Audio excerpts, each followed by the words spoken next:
Welcome to episode number 3 of the Computer Business Marketing Show.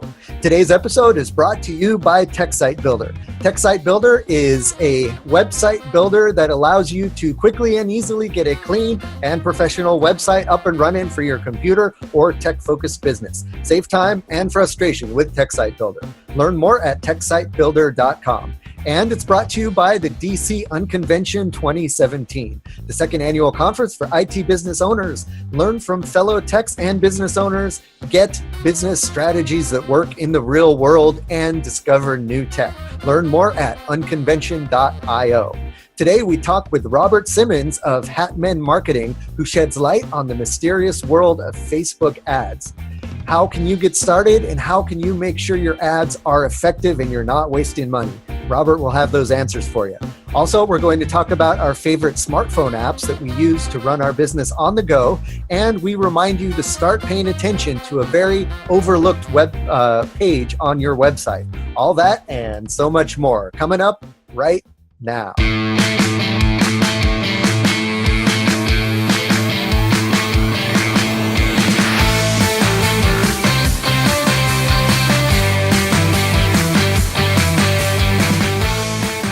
Hello, everyone, and welcome to episode 3 of the Computer Business Marketing Show. If you own or work in an IT services business, this is the place to learn how to get more clients, keep them happy, and grow your revenue. You can watch, download, or subscribe to all show episodes at computerbusinessmarketing.com. You can also catch our live stream on Facebook every Wednesday at 4 p.m. Eastern. Just be sure to like the TechSite Builder Facebook page and click on the following tab, and then select See First to see the live stream, and it'll jump to the top of your feed every time. All right, guys, today we're excited to have a guest on the show. His name is Robert Simmons, and he is going to be talking to us about Facebook ads. Also, I'm joined, as always, by my co-host, Paco Lebron. How you doing, Paco? Better than good, better than most, man. How are you? Excellent, excellent. How you doing, Robert? I'm pretty good. How about you? Good, good. Thanks for being on the show today. We're really excited to dig into the world of Facebook ads. It's a scary and confusing world, and so we want you to help us kind of make some sense of it. But before we do that, just kind of want to see, Paco, what's been going on in your world? Yes, Robert, please help us with Facebook ads. Not much has really happened since last week. It's been more business as usual. My business has become involved with the the Illinois Hispanic Chamber of Commerce. As of last week, we officially joined. So we've been meeting with them, a couple resources from that side, and a couple other meetings going on, and hopefully some good information for next week's show, because I will be heading over to Google's Chicago headquarters in about 45 minutes or so. Nice. What are you going to be doing over there? Google's holding a workshop for helping helping Hispanic small business owners. The chamber partnered with a couple other Latino organizations, so looking to see what they have. And it's 3 hours, so should be hopefully some good information to bring for everyone that is Latino and non-Latino into the show that's listening. Very cool. Yeah, I look forward to hearing about how that goes in the next episode. Awesome. Let's see what's been going on with me. So, doing a lot of stuff with TechSite Builder, a lot of behind the scenes stuff. And we've been having fun also in the Computer Business Marketing Facebook group. And in fact, something I would just want to talk about today is an issue that someone brought up to me in the Facebook group. And this is something that could, I guess, happen to anybody who's in a Facebook group or on Facebook. But there was an issue where he was in the group. He was a member of the group. We let him into the group, and we didn't block him or anything. He was in the group. He was able to see certain posts, but other posts he wasn't able to see. And in fact, one of the posts he was tagged in by someone. And so he tried to view that post that he was tagged in, but he wasn't able to view it. It was saying he was blocked for some reason. And we couldn't figure out why, because he was in the group. Sometimes what could happen is if I personally block someone on my Facebook account, then they're not able to see my posts in groups and stuff. But neither of us had blocked each other. So we were really scratching our heads. And so it took us a little while, and then to kind of dig into exactly what posts weren't he seeing. And it turns out he wasn't seeing the posts that I have scheduled weekly from Buffer. So like in the Facebook marketing group, we have daily posts about computer business marketing tips and stuff. Like we have Marketing Monday and Tech Tuesday and Win Wednesday, and we have kind of these themes during the days, and that's in one of those posts is where he was tagged, and he couldn't see it. So that got me thinking, well, maybe it had something to do with Buffer. And so after a while, it turns out that the guy had blocked Buffer, the Buffer app from Facebook. So he was, in doing that, he wasn't able to see any posts that people posted through the Buffer service. And if you don't know, Buffer is a social media sharing service where you can, have a bunch of posts that you can put in a queue, and then it posts those to your social media. So he was not able to see those Buffer posts until he unblocked the Buffer app. And normally, when you block an app, it's usually those annoying Facebook games or those, quiz apps or whatever that you just don't want to see notifications for all the time. But for some reason, and we're not sure how, he ended up blocking Buffer, and then he wasn't able to see any Buffer posts. So just keep that in mind. If you're not able to see certain posts, or if you're tagged in a post and you're not able to participate in that post or view it, it might be that you somehow blocked the app that is being used to actually post those posts to Facebook. So just a little interesting tip to keep an eye out for. Also, speaking of the marketing group, we're going to add kind of a new feature to the show where we talk about some topics that have come up in the Facebook group, because it's a computer business marketing Facebook group. So whatever we talk about there, I think would certainly be relevant to this show. So I wanted to talk about one post in particular that we had earlier this week that was asking folks, what are the apps that they use on their phone when they're on the go to run their business? So, a lot of us with smartphones nowadays, running a business, there's a lot of cool services and apps that we use in the cloud or whatever that have apps on the phone. So personally, I love the flexibility to be able to go out and walk my dog or go for a long lunch and still be able to check in on, help tickets and chats and emails and stuff on my phone, and be able to take care of stuff even when I'm out, because that means I'm not chained to my desk for a long time. So I just thought it'd be cool maybe to go around the group here and see what apps you guys use on your phone to run your business when you're on the go. I'll start with Paco. What's kind of your go-to apps for that? Apps? I don't use apps. What are you talking about? No. So probably the most key apps that I have, I'm looking at my phone right now, is my 8x8 virtual office. So essentially that is my roaming office line. So if I need to call out and I'm not by my landline, I can use that app on my cell phone and it'll call as if it's my actual office number versus my cell number. So I use that one pretty extensively. I manage a lot of our online presence. So basically a lot of what brings in my business is Google Maps / Google search and Yelp search. So I have the Google My Business app to respond to any reviews that come in. Same thing with Yelp business app. Same thing for any inquiries that go through, because sometimes clients or potential clients or prospects will message through Yelp, and that allows me to reply directly to them through that app. Other than that, the only other key one, there's plenty of other ones I have there, but my remote support one, Splashtop, is what I use to remote into my client's PC for any unattended or on-demand remote services that I need to take care of. Cool. That Google and Yelp one is a good idea, because that way, you don't want to leave a bad review kind of hanging if someone happens to, have a bad review. Which I'm sure it doesn't happen a lot, but if it does, you want to get in there and really respond to it right away.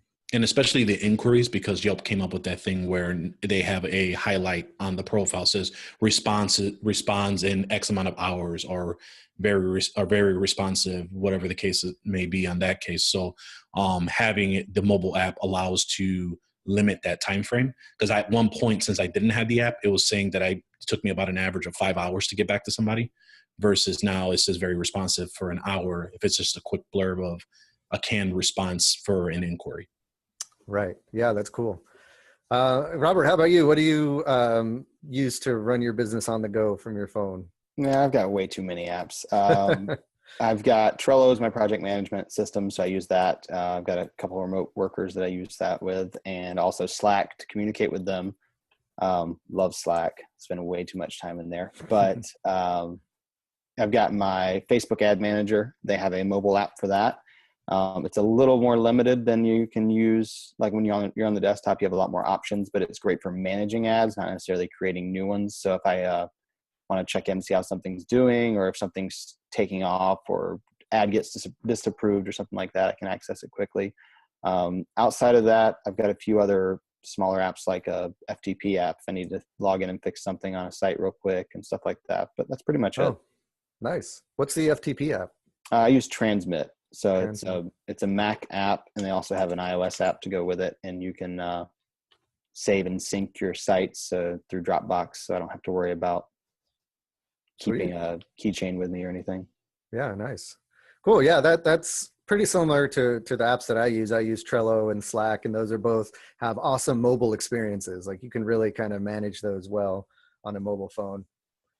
And then I have like the chat app that I have on Tech Site Builder is Talk To, and they have a pretty cool mobile app as well. So if anyone jumps on the website and has a sales question or something, or a support question in the chat app, I have my VA taking care of that, but if she's at lunch or busy with something else, I can jump in there and answer the questions. And then, the usual stuff like Google and all the Google apps and Dropbox and Skype and all that stuff. So yeah, it's definitely a cool world we're living in these days, where we can, kind of basically keep our business going from wherever we are.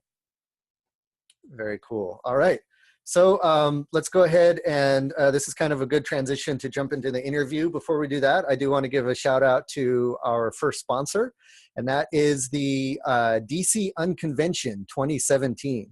So this is the big convention this year for computer business owners, IT professionals, IT services businesses, MSPs, mom and pop break fix shops. If you run a computer business, this is the convention to be at.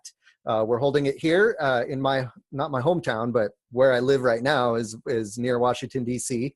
So I'm kind of helping coordinate the venue. It's going to be at this very cool co-working space. It's up on the third floor of a building that's literally walking distance from the monuments and the museums and all the cool stuff in Washington, D.C.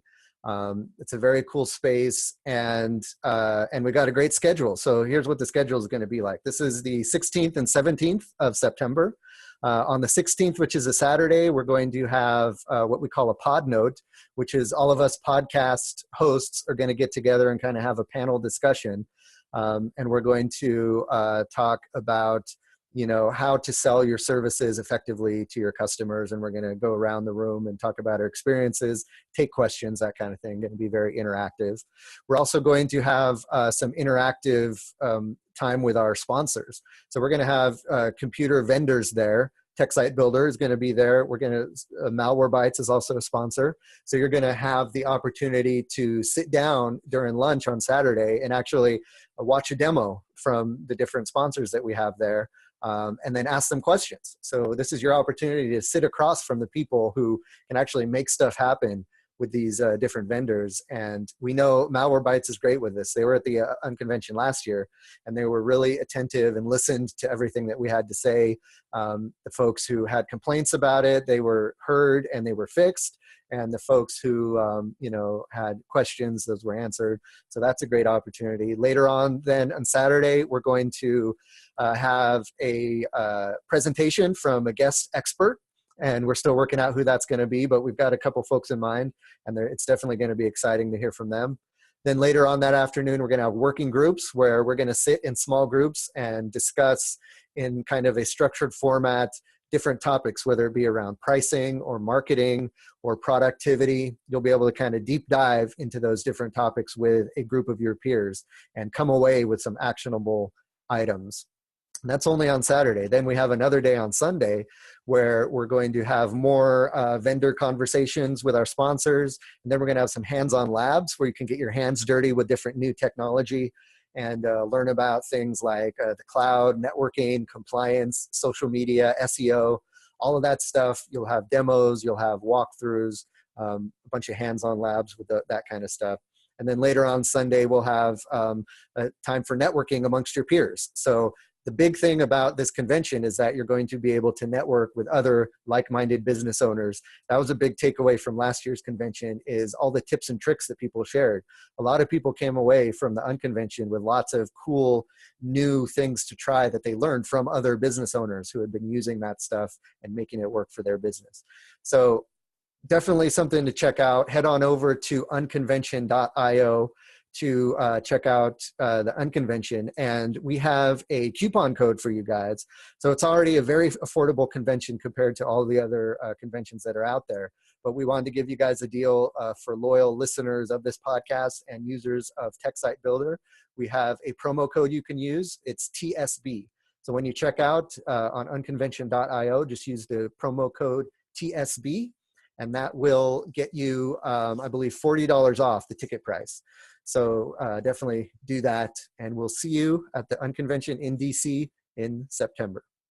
All right, guys, let's jump into the featured topic. And today, that is an interview with Robert Simmons.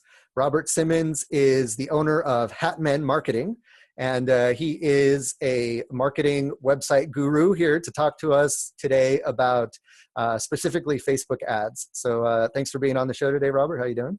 I'm good. Thanks for having me. Yeah, no problem. So we can tell just by looking at you where the name Hatman comes from. Yep. You definitely rock the hat, and you do it well. And every time I've talked to you, you have a different type of headgear on, and so that's definitely on brand. I mean, when we first went live to Facebook today, one of the first comments someone had was, "Hello, Matt. Hello, Paco, and hello, guy in the hat." So you got your branding down, that's for sure. So just help us understand how you got to the point where you are right now. What's your background, and what is some of the things that led you to running your own business? So I started out when I was in college, actually working for the school I went to, and helped them start an online branch of their college. Built and ran the recording studio, helped them build the online platform, put a lot of systems and processes in place there. And then once I graduated, they actually had me come in and teach several different classes like Photoshop and some basic level classes like Intro to Photography and stuff. I got tired of working there mainly because I didn't make enough money, and there's not really much money when you're in education, and not online education, but actually physical colleges. So I went to an agency out in the suburbs of Chicago, and my first day there had a guy that quit and walked out, and he was their pay-per-click guy. And they were like, "Hey, have you ever run ads before on Facebook or on Google?" And I was like, "Yeah, Google gave me a credit one time when I signed up for something. So I ran like $100 worth of ads." They're like, "Cool, you're the head of the department now." I was like, Nice. All right.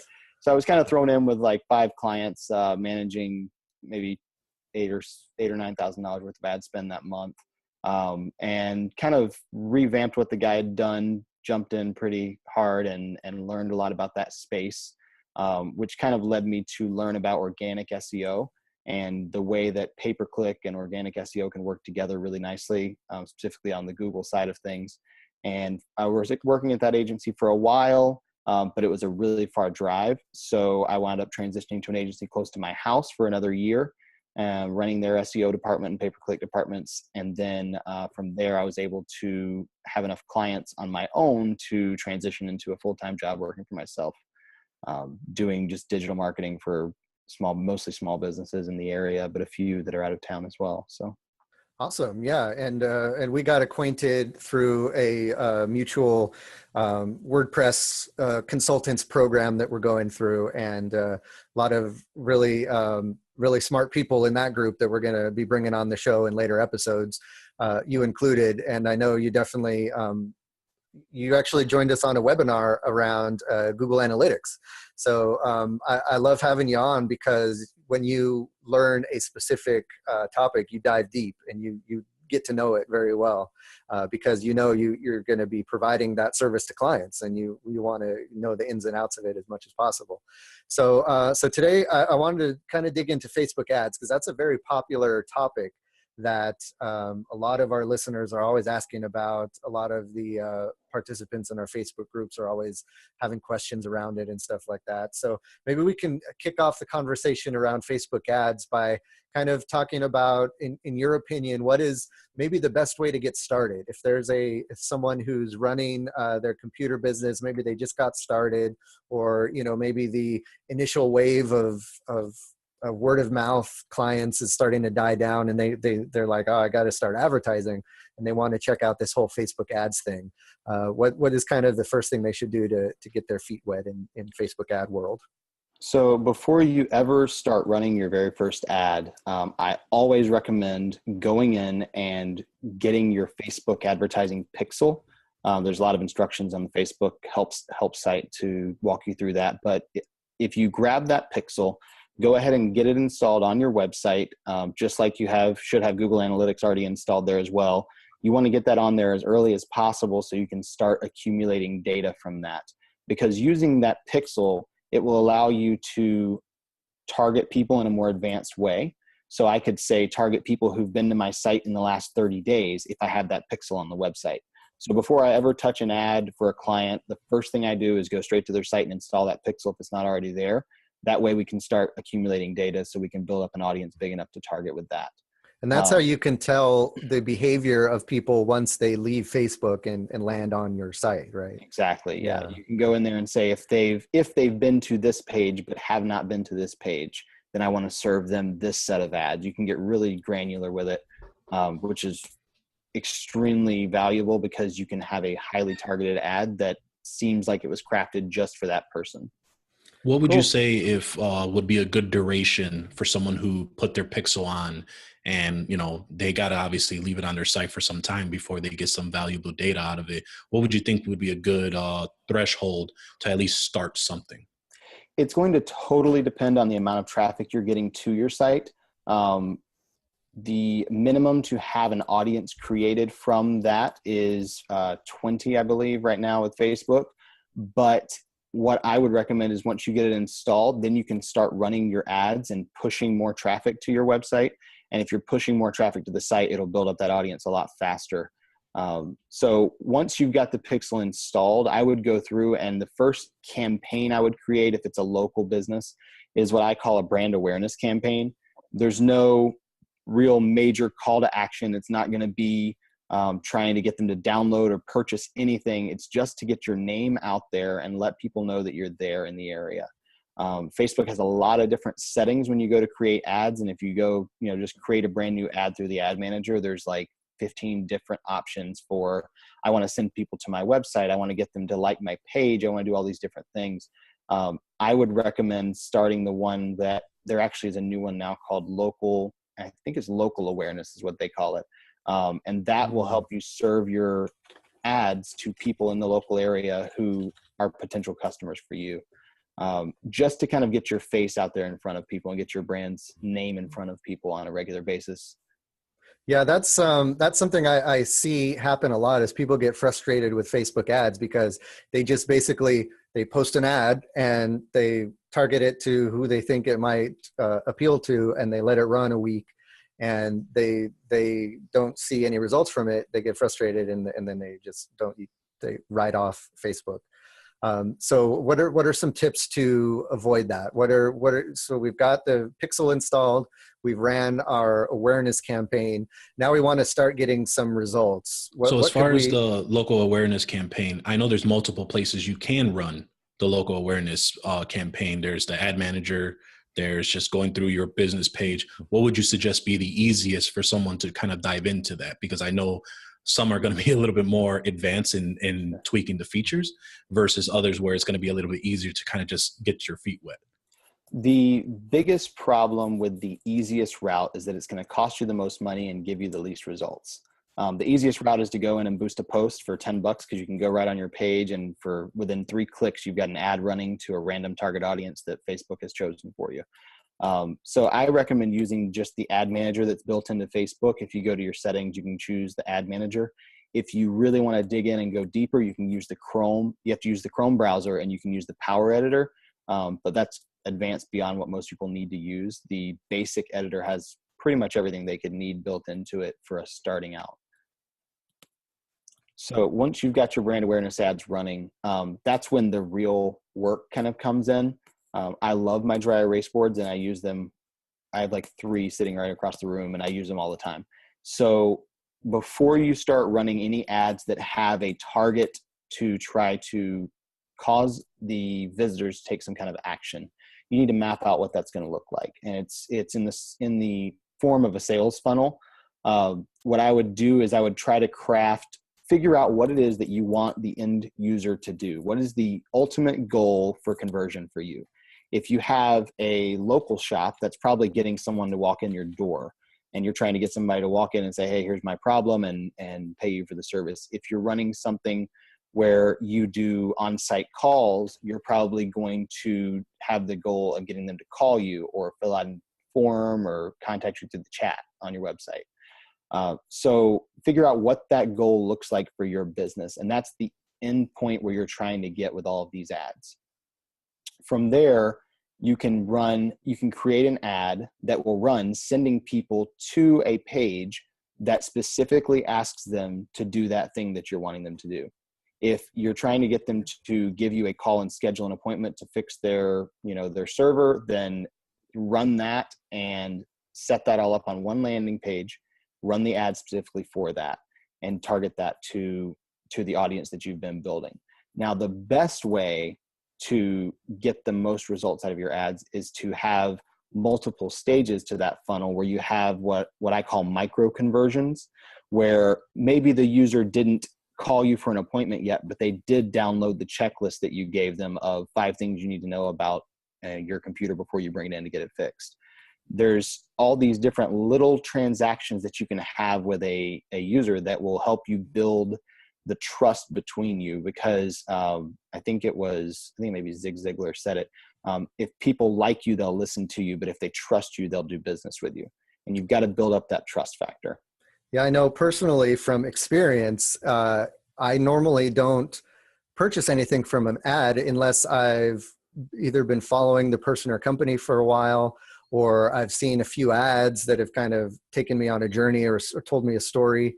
It's rare that I would click the first ad I see from a company I've never heard of. So I can see how applying that to your own ads would make sense. You're playing a long game. You're getting people to know you and trust you before you expect them to make a transaction with you.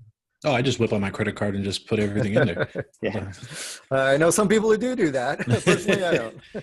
And there's certain businesses that lend themselves really well to that. For example, if you did emergency computer repair, and you're always getting calls for people that need something right now, and you're trying to reach people at their time of need, that kind of thing lends itself well to a conversion on first interaction, because they're not necessarily looking for the most reputable provider or the best provider. They're just looking for someone that can do it right now. So you kind of have to figure out that's why you have to determine what your ultimate goal is for those visitors.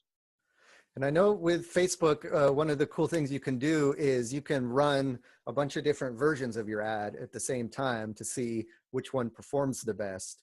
And I've heard different philosophies about how to make that work. Like, how many different versions should you run at one time? Some people say just do an A/B test. Some people say, run a bunch and then have it sort itself out. And then how long should you let it run before you choose a winner? Can you kind of speak to how that works? So when I first start up, let me get some terminology out. So there are campaigns, there are ad groups, and there are ads. When I start a campaign, that campaign is going to have the ultimate goal of converting visitors to give me a phone call. Okay, that's going to be my campaign. In that campaign, I'm going to create ad groups that are targeting different segments of people. And within those ad groups, I'm going to create different ads to try to speak to those segments. So those ads I create within an ad group, when I start out, I always do 4. You don't need to, but I always do, because it gives me an idea of what that audience is tending towards whenever they're looking at the ads and choosing and favoring an ad. Then I take my top 2 ads, I let them run for a while, and then I just constantly, I never have less than 2 ads running. So I'm constantly taking the worst performing ad, pausing it, and creating a new ad, letting it run for a while, comparing the numbers, and then just repeating the cycle over and over. A good rule of thumb with Facebook ads is when you're doing it and you're getting a decent amount of impressions, like if you're not targeting a super specific audience where you're only getting, 20 or 30 impressions a day, if you're getting hundreds and thousands of impressions, I'd give it about 2,500 impressions before you decide a winner on your favored ad. Facebook will kind of do that for you if you tell it to. It will say, okay, here's people are favoring this one. We're going to run it more often. So if you're trying to truly go in and manage everything yourself, you've got to turn off some settings. But for the most part, Facebook does a really good job of figuring out which ad people like and showing it to them, because Facebook's best interest is to get you to have people click on your ad so they can take your money. Right. So they want you to be successful. Yes. They have a joint interest in you being successful. So. Cool. Are there any other just kind of general mistakes that you see people who might just be jumping into Facebook ads for the first time or making, and other things to look out for? The biggest mistake I see anybody make is just running ads. Say, I've got a local computer repair shop and I want to run some Facebook ads. I've got a Facebook page with a couple hundred likes. I'm going to go in the ad manager, create ad, okay, target everybody, run the ad, and send the traffic to my homepage. That is the best way to spend a lot of money on Facebook ads and get absolutely nothing for it. Your targeting of your audience is going to make a big difference in how much you pay and how successful it is. And the destination of that traffic is going to make a big difference. So using targeted landing pages for each of your ads that's going to speak to exactly what it is you want them to do and what it is you're trying to get across in that interaction. You're not trying to get somebody through a Facebook ad to come onto your website and look at every page on your website, because they're not going to. They're on their phones and they're scrolling through and they see something interesting. They'll click on it, they'll scroll down, and they'll go back. So you need to figure out what they need to do on that page and create a page for that and send them to that page. And then as far as the targeting goes, I hear this from like every single small business I work with when we first start working together. I say, who is your target audience? And they go, well, everybody. And I say, okay, well, everybody doesn't have a computer and you're a computer repair shop. Well, fine, we're targeting everybody with computers. Okay. No, you're not targeting everybody with computers because I can fix my own computer. So I'm useless to you. Okay, well, we're targeting people that don't understand computers. And so you need to drill down and figure out who is your ideal target market for the specific thing you're running ads for. If you're running ads for a class on the basics of using your computer, you might want to target that to people who are 55 and older and in the local area within 10 miles, willing to come out trying to get them to come out for a workshop. But if you're targeting, some service that's geared towards IT professionals, you want to drill down into the Facebook demographics and target those people specifically. So defining your target and then giving them a landing page is two of the biggest things you can do to cut down on the waste in your spend. Yeah, there's a couple of things on that too. One of those, like you just mentioned, getting your avatar, your ideal customer, figuring out who you want to service, and we actually covered that on the Computer Business podcast with John Pyron, and we'll have that episode number when this show comes out with the show notes. But essentially, the other thing that you mentioned too that I kind of wanted to bring back to, I know you mentioned that 2,500 impressions is kind of the idea of at least saying, hey, this is a winner, or kind of getting a feel of this ad is actually making some traction. What's the duration that you should let the ad run for before you say, okay, we're already grinding out X amount of dollars, maybe we need to move on to the next ad? That's really difficult to say because the money and the time is all relevant to the size of the audience and the relevance for that audience. I have my clients sign up for a 3-month contract minimum just because it takes us that first month just to figure out who their audience is, where they're at, and get our campaigns kind of set up and running. After that, it's a lot of tweaking going forward. When you're spending, a general rule of thumb is the broader your audience, the cheaper your ads are going to be, but the less effective they will be. The more specific your audience, the more expensive it's going to be per impression or per click. but it's going to be much more effective. So if I were to, for example, upload my email list of 500 people and target just that email list, I may pay $3 a click to get them to click through to my website. But if I were to target everyone within a 20-mile radius of me, I would pay, 30 cents a click. So it's all based on how broad your audience is and how broad your targeting is for the device. Yeah, and so it sounds like really to run an effective Facebook ad campaign, you really want to think about it in the broad marketing funnel sense, where you have to come up with your ideal client and your target client and figure out who that is, and then have some sort of offer for them, or have a mailing list or something you want them to sign up for, get the Facebook ad to funnel them to there. And then, work on your landing page. And these are all topics we can have entire podcast episodes about. Have your landing page speak specifically for them. And then, make sure how you want them to convert. Do you want them to call you? Do you want them to visit you? Do you want them to sign up for your list? All that stuff needs to be worked out. So this is stuff you got to plan, and you got to really come up with a strategy and think it all the way through, and not just click boost on a post or throw some money at Facebook and hope that it's going to work out at the end, is what I'm gathering from this. And I've already taken some notes myself about what I'm going to try next. So awesome. I hear you've also been kind of looking into some of Facebook's plans in the future and where they're looking to take the ad platform next. What have you seen as far as that's concerned?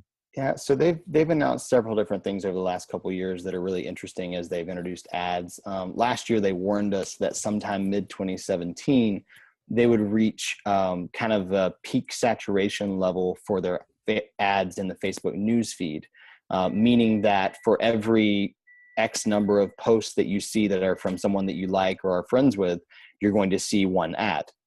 They have now reached that limit that they've kind of imposed on themselves, saying, we don't want to show any more ads in the news feed than we're showing right now. So they're kind of at a cap on how many ads they can allow to run at any given time, which should drive the price up if that was where they were stopping.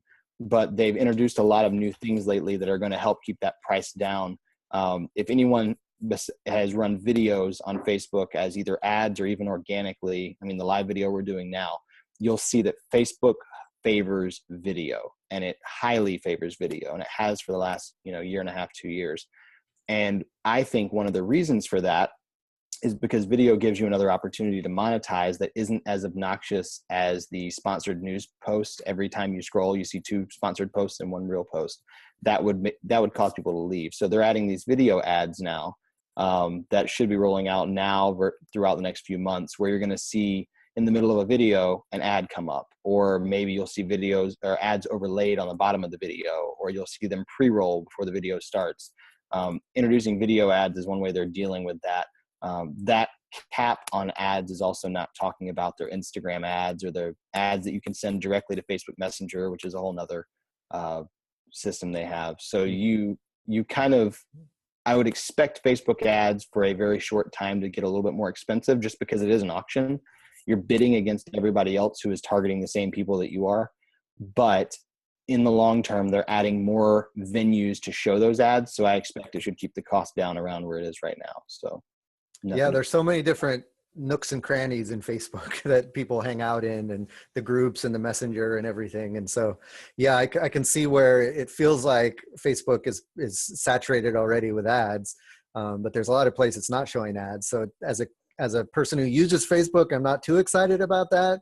But we were talking before the show, and you mentioned, and I tend to agree, that as the targeting gets better with these ads, you're only really seeing ads that should be technically relevant to you, that you care about, that you're interested in.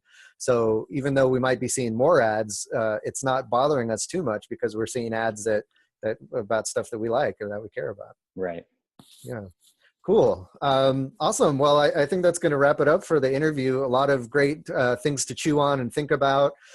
Really just kind of, the overall strategy that you take with Facebook ads definitely needs a lot of thought, and it's something you got to experiment with. I'm finding is you just got to kind of keep trying different things and seeing how it works and seeing how it plays out. It's not something that you just create an ad and you get people to sign up or call you. There's definitely some thought and work involved, but it can definitely pay off, especially like you said with the branding and the trusting and the getting yourself out there. There's no better way to get people to know about you than to just show up in their Facebook feed. So that's definitely very cool. So how can people reach out to you if they want to maybe hit you up and hire you to help them out with Facebook ads? Sure. They can reach me through my website, thehatman.com. TheHatmen. So awesome. Well, thanks for being a guest on the show. Oh, real quick before you go, is there anyone that you think would be a good guest for us to bring on the show? Anyone you want to recommend? Talking about Facebook ads and pay-per-click and stuff like that, I'd love to see somebody like John Loomer come on here, but I'm not sure if you've got the clout to get him yet, but in the long term, I'd like to see him. Oh, we'll challenge accepted. Long term, I'd love to see someone like John Loomer on here. He puts me to shame. He's amazing, and you guys should check out his blog and his podcast. He's got some awesome stuff on, specifically all on Facebook ads. Cool. But there's a few people in the WP Elevation group. I'd love to see Mike Killen get on here and talk about, because he's more in the strategy side of things for digital marketing, because Facebook is a component of digital marketing and the ad side of things, but you've got to have that strategy or you're going to waste a lot of money. So, yeah. Awesome. Yeah. I'm already talking to Mike and it looks like he's game for it. So cool. That's going to be cool. Awesome. Thanks again, Robert, for being a guest on the show. And we'll have to bring you back later on to dig deeper. Cause I mean, there's so many different facets of even just Facebook ads that we can talk about, let alone Google ads and all the other ad platforms. So thanks again. And we'll talk to you soon. All right. Sounds good. All right, guys, we're going to jump into the computer business tip. But before we do that, we want to give a shout out to our other sponsor. This podcast is brought to you by TechSite Builder. We all know TechSite Builder is the place where you can go to get a website for your computer business up and running quickly, easily, and effectively. So really, you don't have to worry about all the headaches of hosting or keeping your site secure or updated. We take care of all of that stuff for you. You just sign up, you build your site, and it's there and it's ready to go. We also give you lots of tutorials to make sure your site's effective, that it's converting those visitors. You can also, through TechSite Builder, create those landing pages that Robert was talking about. So every time you create a new Facebook ad, ad group, or ad group where you want to specifically target a certain segment of users, you can create that landing page in TechSite Builder that speaks to that particular group. And we make it really easy with the new page builder that we implemented here recently. So you can just drag and drop the stuff around, change some of the wording, add some pictures, put a nice big button there at the bottom that people can click, or put your phone number nice and big there. And it makes it really easy to just knock those things out. So it's just a no-brainer to create those new pages. You can do all that and more at TechSite Builder. Check it out at techsitebuilder.com.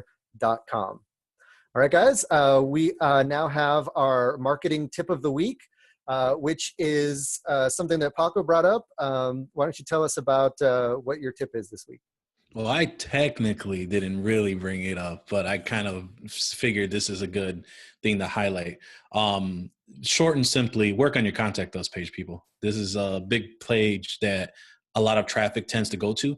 And I think a lot of us just really think of it as just a form for someone to go ahead and really just get to either reach out to us, or we're thinking as a communication vessel, where we're not thinking about it as a two-way street where we can communicate back to the actual client or prospect that's reaching out to us. And there's so much information that you can go ahead and put in there. So TechSite Builder recently just put a post a couple days ago. I definitely we'll have that in the show notes, right? Yeah, so we'll have that in the show notes. But if you don't want to wait to the show notes, go over to TechSite Builder's. Is it on the Facebook page too, or is it just on Twitter? I think it's on the Facebook page. Okay. Definitely on Twitter. So like us on the Facebook page, and then go over to the Twitter and follow us on the Twitter page as well. And take a look at the article that's posted out there that we put out, and it has a lot of great information and great tips on how to improve your Contact Us page. Yeah, basically, just don't make it a form. Have all of your info there, your different contact info, including social media, and then why people should contact you, and make sure to have that information there, and not just have a form and nothing else, and make it a fun page for people to visit. Awesome. All right. Well, that's going to do it for this episode of the Computer Business Marketing Show. Let's keep the conversation going. Head on over to computerbusinessmarketing.com and let us know what you think in the comments of the show notes over there. And don't forget, you can send questions or feedback to mail@techsitebuilder.com, or again, just visit the website and all the information is there. Yep. And if you listen to the podcast on iTunes or Stitcher, be sure to give us a shout out and leave a review. We love to hear your feedback, and every comment helps us so that the podcast can be found by others out there. Finally, don't forget to check out our sponsors, TechSite Builder and the DC Unconvention 2017. Thank you again for watching the Computer Business Marketing Show. This is Matthew Rodella. And this is Paco LeBron. Saying here's to your success.